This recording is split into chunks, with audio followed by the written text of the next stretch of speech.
Всем привет, дорогие друзья! С вами Кирилл Орешкин и передача «Лучшие реплеи недели». Напоминаю, что если наш канал ВГТВ до сентября наберет 1 миллион подписчиков, то с нового сезона ЛРН будет выходить каждую неделю. Обязательно подписывайтесь! А сегодня вас ждет настоящий хит-парад редких танков. Т-28 концепт в номинации «Отличник», поддержка на Першинге и воинственный объект 907. Но сначала, как всегда, разогрев.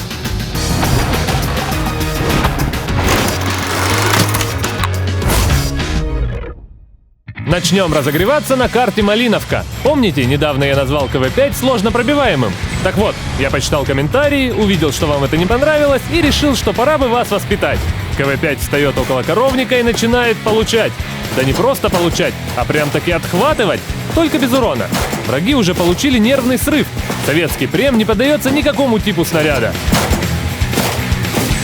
А команда тихо и спокойно выигрывает. Несложно пробиваемый, говорите? 100 попаданий и больше 15 тысяч урона впитал. Едем дальше. Продолжим на карте Тундра. Слушайте инструктаж. Если вы хотите легко получить основной калибр, вам понадобится следующее. Первое. Взять уронно-раздавательный танк, например, Т-49. Второе. Попасть к десяткам. Третье. Начать раздавать. Одному, второму, третьему. Да всем. Итого 9 пробитий и 7000 урона. И да, выживать не обязательно. Закончим разогреваться на карте Огненная дуга. Инструкцию, как взять основной калибр, вы уже получили. Теперь переходим ко второму уроку. Как получить воина. Штук 3G знает, что для начала надо стрелять. Этим он и занимается. На аллее, как всегда, много желающих отхватить, и наш немец этим активно пользуется. Вот уже 4 фрага есть в его копилке, но снаряды кончились. Думаете, все? Как бы не так. Надо получить воина? Значит, получу. ПТ начинает светить, попутно выбирая цель. Прорыв к вражеской базе и есть таран арты. 5 фрагов. Немец немного выжидает, остался последний враг, штук выскакивает на него и топит неприятеля. И вот как после этого жить? Даже пустой БК теперь не оправдание. Эх, ладно, переходим к номинациям. Звание защитника этой недели достается игроку с ником Хоба на ФЦМе 50Т. Начало боя на перевале для француза пролетело почти мгновенно. Один раз он пробил третьего ИСа, и все. Вот здесь можно провести линию боя. До этой линии было все нормально. После пора защищать. Враги прорвали ледник, и ФЦМ мчится на всех парах отбиваться. Первым мертвым агрессором становится КВ-5. Дальше больше. Француз решил не церемониться с врагами и, заручившись поддержкой арты, поехал давить. Су-152 и Т-150 смогли немного поковырять тяжа фугасами, но их это не спасло. Но любоваться их горелыми тушками времени нет. С другого фланга к базе уже подъезжает ИС-6. Пока француз ехал, советский прем позвал своего друга Тигра, и они вдвоем уже начали перерабатывать артиллерию. А еще спустя мгновение союзники кончились вообще. 9-14. ФЦМ с трудом забирает Тигра и 6-го ИСа, изрядно нахватавшихся от советского тяжа и от вражеской арты. Здоровья осталось 440 единиц, и это было бы нормально, но вот следующий желающий захватить — это Борщ. Немецкой ПТ, скорее всего, хватит одного точного попадания, чтобы закончить бой, а потому надо быть сверхвнимательным. Француз и немец сходятся в смертельной битве под градом артиллерийского огня. Тяж грамотно прячется, Борщ несколько раз не попадает, и француз все-таки добивает его. Укрыться от арты и продолжаем. Француз едет на поиски оставшихся врагов, но они сами находят его. Обмен выстрелами с Хумелем оставляет прему 22 единицы здоровья. Второй залп отправляет САУ в ангар. 50Т тут же прижимается к скале, немного выезжает и Буратино. Выстрел по 51-му проходит, мгновенное уклонение от ответки и есть еще один. Остался последний. Последний, который даже не думал передвигаться. ГВ Тигр-П легко обнаруживается на обычном месте стояния САУ и не менее легко отправляется в ангар.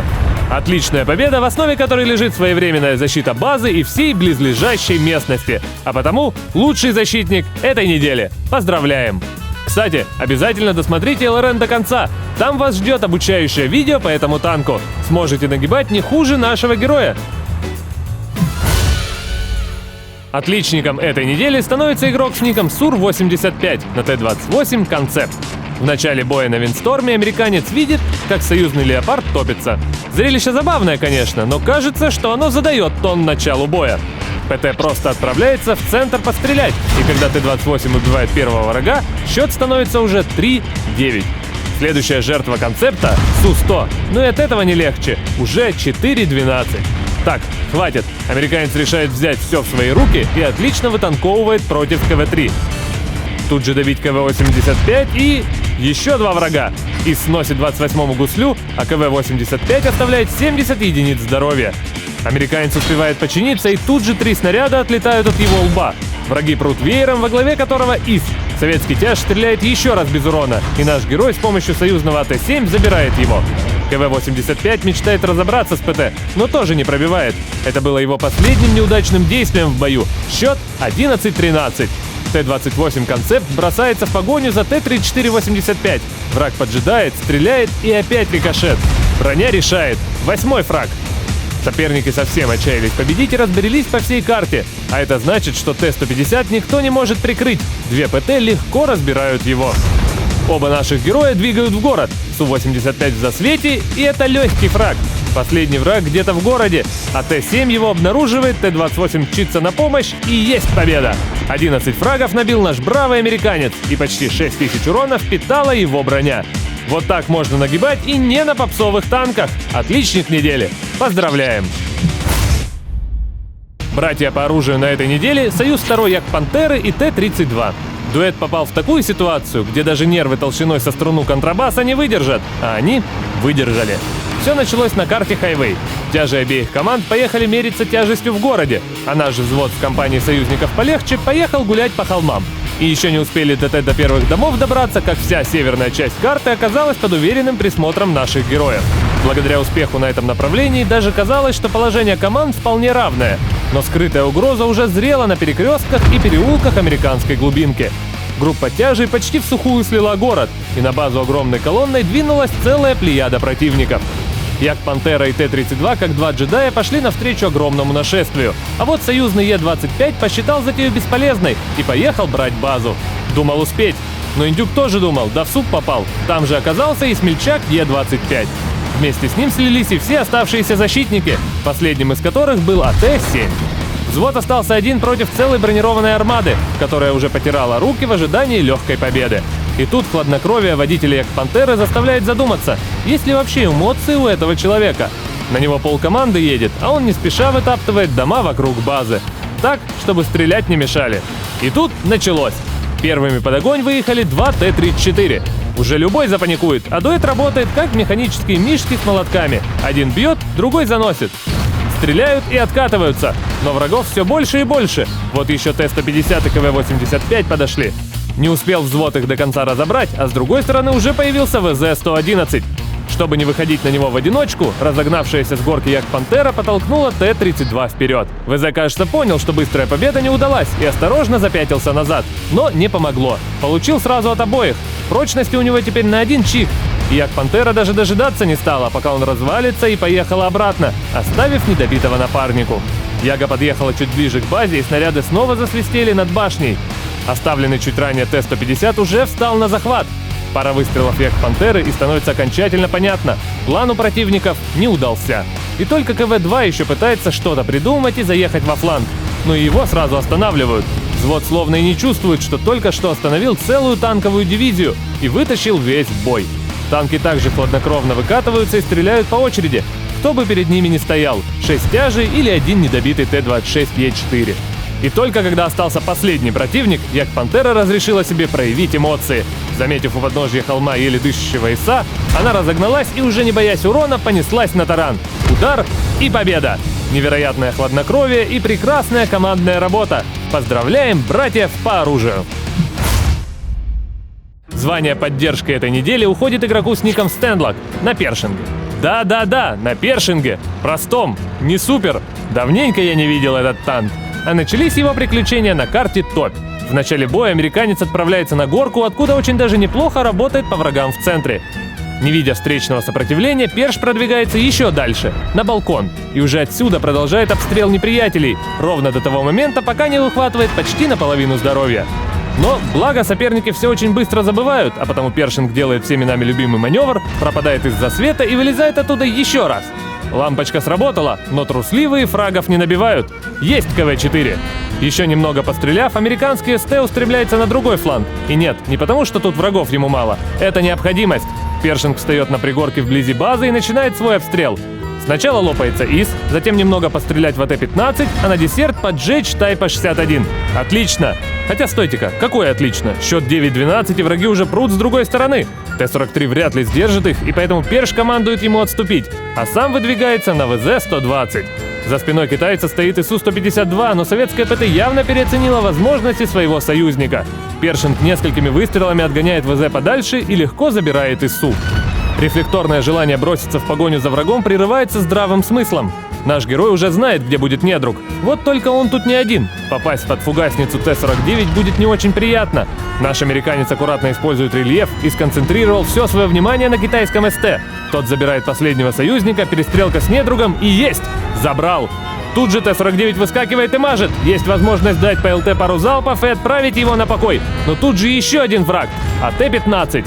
Несколько выстрелов проходит по британцу, и арта накрывает нашего героя. 120 единиц прочности осталось, но АТ все же повержена. Два врага еще живы. Першинг едет на их поиски, и Тигр-2 почти тут же оказывается в засвете. В метрах падает чемодан от арты. Надо использовать этот момент, поджидаем немца, и есть. 8-й фраг. Теперь за артой. Правый СТ обнаруживает САУ, та прячется за камнем. Заезд с одной стороны и выстрел, но нужен второй. Тут же выезд с другой стороны, главное, чтобы арта не успела ответить. И есть! Победа! Невероятный бой! 9 фрагов, 7500 урона, и будем откровенны, это совершенно неожиданный результат от такого танка, как Першинг, еще и в бою с девятками. А потому поддержка этой недели. Поздравляем! Объект 907 – редкая машина, можно сказать коллекционная. Просто воевать на такой даже не интересно. Если не делать трюков, да таких, что у всех челюсть отвисла, считай, зря выезжал. Вот игрок с ником Лохматый Тролль выехал не зря. Первой жертвой стал Т-57 Heavy. Слишком понадеялся на название своего танка и встал в чистом поле, вытащил свой барабан и наполучал там с двух сторон. А вот КВ-4 оказался поскромнее. Засел в обороне под горкой, но 907 объехал его сзади и поджег. Огнетушителя, видимо, не было. Бедняге ничего не оставалось, только беспомощно следить, как в огне тает прочность. 907 не пожалел снаряд и добил тяжа, чтоб не мучился. Еще пара выстрелов вдали, третий ИС стал третьим фрагом нашего героя. Вот только в кустах засела ПТ, а значит лучше не спешить. Жаль только, что союзники так не думают. Вся команда рассосалась по карте. 907 понял, планы прорыва и захвата накрылись. Бегом на базу. Забрать по пути объекта 268? Хорошо. А вот союзный 7-й ИС в окружении врагов? Плохо. Надо исправлять. Объект уверенным выстрелом убрал Т-54 и вытащил ИСа из этого капкана. Из противников, на первый взгляд, только другой ИС-7. Да еще и еле дышит. Но чутье нашего героя подсказывает, лучше на эту приманку не вестись. С другой стороны выскакивает Т-71 с геройскими намерениями, но 907 отмахивается от него как от мухи и продолжает следить за опасным направлением. Союзный ИС наконец тоже понимает, пока лучше отойти. Враги уже подходят. Шотный ИС, который уже и на приманку не годится, ушел с первого выстрела. Следом за ним едет взвод из второго Тигра и Т-95. Пока их сдерживают, в тыл заходит ИСУ-152 и поджигает последнего союзника. 907 со скоростью Брюса Ли отвечает ей двумя точными выстрелами. Но положение теперь совсем критическое. Объект остался один, а из-за угла вот-вот появится взвод. Герой решает не ждать смерти и смело едет на них. Неповоротливый Т-95 не успевает выцелить СТ. Объект заходит за спину тяжа, который из всех сил стремится прижать его к горе. Еще выстрел, и Тигр почти готов. ПТ уже вот-вот прицелится, и теперь каруселить надо ее. Еще выстрел, и Тигр умирает, а ПТ остается одна, и до объекта ей уж точно не дотянуться. 907 ставит ее на гуслю, очевидно, чтобы самому перевести дыхание. Конечно, какое напряжение! Вроде бы можно расслабиться, но тут же сзади появляется арта. Лоррейн отвешивает оплеуху объекту, наносит ему первый урон в бою и сразу взрывается. Ну вот теперь-то точно отдохнуть можно. 907 спокойно выезжает на поиски последнего врага. И тот сам объявляется. Наш СТ ловит чемодан в лицо. Разозленная арта из последних сил несется на таран, но 907 останавливает ее в миллиметре от себя. Красиво! Как и весь бой. Это воин этой недели. Никаких сомнений. И на этом у Кирилла все. А я напоминаю, что голосовать за лучший реплей надо на нашей странице ВКонтакте. Победителем прошлого выпуска стал игрок с ником 5Punisher из номинации «Защитник». Поздравляем победителя и дарим ему дополнительную порцию золота. А напоследок, как и обещали, вот вам видео о том, как играть на ФЦМе. А еще посмотрите новый выпуск «Пока все в танке», он классный. Вот теперь точно все. С вами была и делала работу Кирилла, я Ольга Сергеевна. Пока-пока!